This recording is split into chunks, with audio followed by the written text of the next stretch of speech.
Pemirsa, wacana siswa-siswi nakal akan dikirim ke barak militer menimbulkan polemik. Nah, apa sih tujuannya dan apakah ini merupakan cara yang efektif ya untuk mendidik anak-anak dalam tanda kutip nakal ini pemirsa?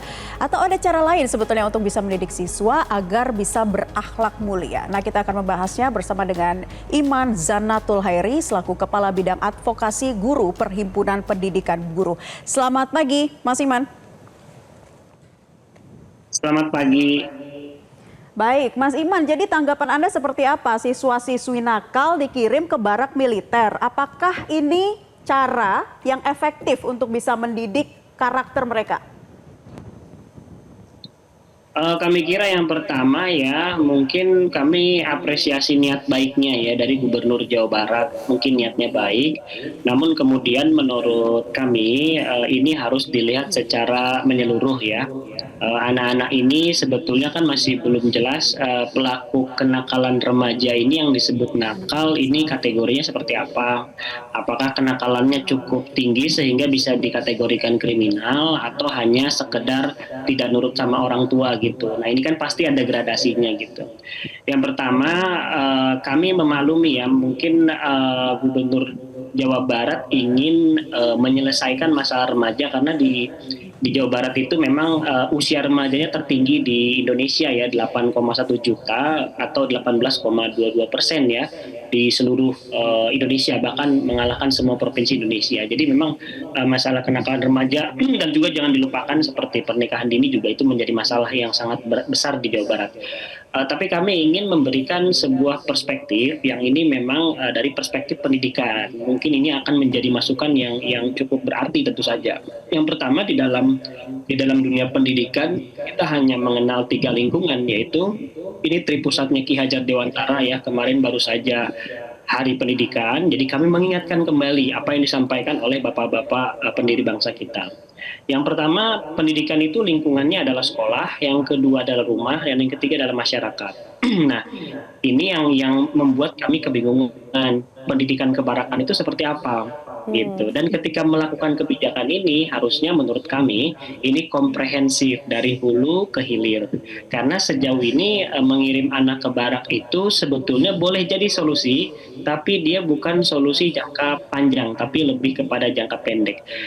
Bagi kami penting sekali kita menambahkan banyak literatur ya, hasil-hasil riset psikologi yang mengatakan bahwa mengirim anak untuk dilatih kedisiplinan ke militer itu memang sangat berpengaruh, tapi pengaruhnya jangka pendek. Banyak jurnal-jurnal psikologi yang menyatakan itu. Jadi lihatlah anak-anak ini, mereka berbaris, makannya rapi, riang gembira untuk 6 bulan ke depan gitu. Lalu ketika mereka kembali ke masyarakat, lalu ketika mereka merasa sudah tidak diawasi oleh tentara-tentara kita yang hebat ini, apakah mereka akan kembali sebagaimana sebelumnya atau seperti apa?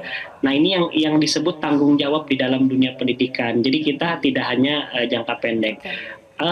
Dari segi kebijakan gitu ya, yang dilakukan oleh Pak Deddy Mulyadi Gubernur Jawa Barat ini sebetulnya ada istilahnya namanya shock incarceration. Jadi maksudnya adalah penahanan kejutan.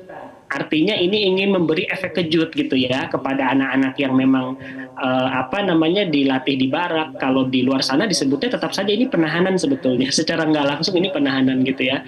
Dan juga ini bermaksud untuk memberikan efek kejut kepada teman-temannya yang di luar di sana yang mungkin masih tawuran dan lain sebagainya. Jadi terapi shock ini memang ada efeknya tapi jangka pendek.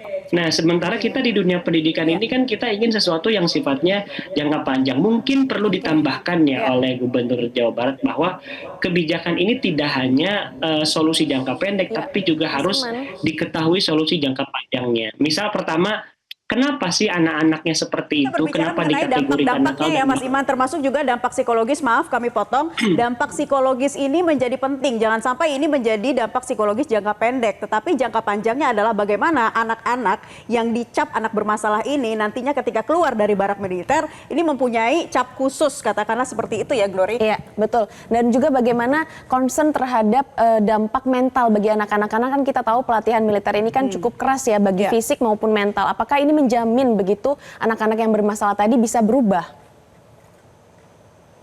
Tidak jaminan. Berbagai penelitian yang kami baca tidak pernah ada jaminan bahwa melakukan pendidikan militer kepada anak-anak yang bermasalah itu tidak ada jaminan bahwa mereka akan lebih baik.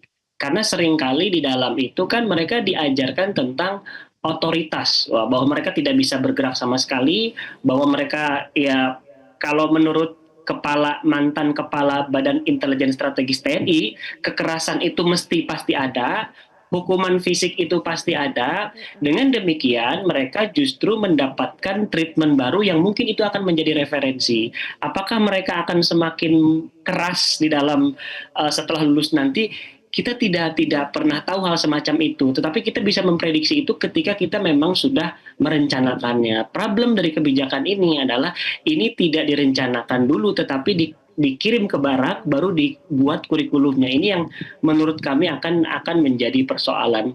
Lalu juga kalau ini adalah sebuah tata kelola pendidikan, cara menangani anak-anak kita, mungkin Gubernur Jawa Barat juga perlu mempertimbangkan ya jajarannya sendiri, karena kita harus membedakan antara rehabilitasi atau memulihkan seorang anak atau menangani anak karena ada niat-niat pembalasan. Artinya anak ini memang dianggap nakal, maka Anda dibalas dengan Anda ditahan di barak militer seperti itu kan.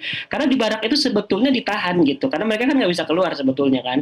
Nah ini yang sebetulnya yang pesan seperti ini yang jangan sampai ini dibawa oleh mereka. Yang tadi ada yang trauma sudah atau sampai mungkin dibawa oleh mereka, Mas Iman, nanti penanganannya harus seperti apa gitu?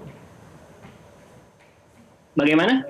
Jadi kalau nanti memang cap-cap ini sudah ada ya pada anak-anak bermasalah, ini kan punya dampak psikologis berkepanjangan bagi mereka. Nah, penanganannya seperti apa? Kami tidak bisa memprediksi hal-hal yang seperti ini, tapi kami lebih banyak dampak negatifnya sebetulnya. Pertama ya mereka datang sudah dicukur rambutnya gitu kan. Kita di sekolah itu hati-hati sekali ya, banyak guru viral gara-gara sedikit mencukur di sini langsung dicepak rambutnya. Yang pertama pasti itu akan terjadi.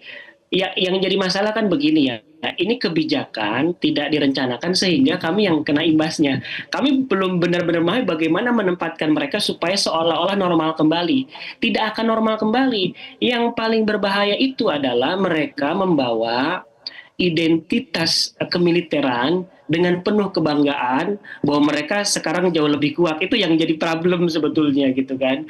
Selain daripada ada yang pulang mungkin membawa trauma dan lain sebagainya. Ya solusi yang paling pertama adalah kita harus mempersiapkan sekolah supaya mereka bisa diadaptasi dan normalisasi. Meskipun itu akan sangat sulit sekali. Label seperti itu akan muncul, tidak sulit dihapus karena apa? Ya mereka 6 bulan nggak ada di sekolah gitu kan. Pasti mudah sekali ciri-cirinya dikenali dan lain sebagainya. Ini yang sebetulnya ingin kami hindari. Sehingga kemudian pemerintah harusnya, pemerintah daerah terutama Jawa Barat, ini melihat jajarannya. Karena kalau yang dikhawatirkan oleh masyarakat itu adalah anak-anak yang kriminal, itu kan sudah ada lembaga rehabilitasinya di bawah Dinas Sosial dan juga Dinas Kementerian Perlindungan Anak, di mana itu ada dinasnya di Jawa Barat. Baik. Nah, Oke, baik, Mas Iman. yang kami pertanyakan adalah, kok ini nggak digunakan gitu? Betul. Ya. Sudah ada ranah-ranah masing-masingnya ya. Betul sekali ya. Baik Mas Iman, Pak Deddy Mulyadi jadi itu kita masih menunggu punya nantinya kapasitas. bagaimana kebijakan dari pemerintah pusat untuk mengkaji terlebih dahulu karena melihat ini juga belum ada kurikulumnya. Terima kasih Mas Iman Zanatul Hairi, Kabid Advokasi Guru P2G sudah bergabung bersama kami di Selamat Pagi Indonesia. Jelajahi cara baru mendapatkan informasi. Download Metro TV Extend sekarang.